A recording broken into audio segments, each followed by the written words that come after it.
Now, as a bow hunter, there's a lot of challenges as you go, but one of the biggest challenges, in my opinion, is deciding when you're gonna draw. If you're sitting on stand, you need to not only decide where you're gonna shoot, but you've gotta figure out where you're gonna draw, or you're gonna get busted by that movement. So the very first thing I do when I get on stand, I pick where I'm gonna shoot, and I pick where I'm gonna draw.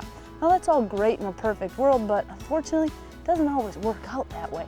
And sometimes you may get to full draw, and for whatever reason, it just doesn't work out. Maybe the deer doesn't finish walking, it's at a bad angle, whatever it is. Now, we're all gonna try to hold it as long as possible, but there gets a point when you're just shaking too much that you have to let down. Now, letting down can be noisy, can be a ton of movement, but there's ways to minimize that. And as a bow hunter, it can be huge.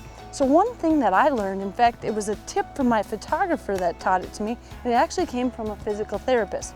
So once you're at full draw and you decide, no, the shot's just not there, most people will naturally just let down.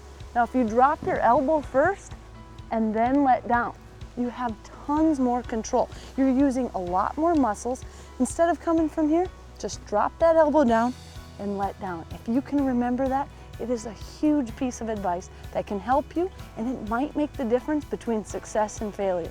You might be able to let down quietly, go undetected, get back to full draw, and get that shot. So if you can remember that simple tip, as a bow hunter, there's gonna be a time you've gotta let down, so why not do it the best way possible?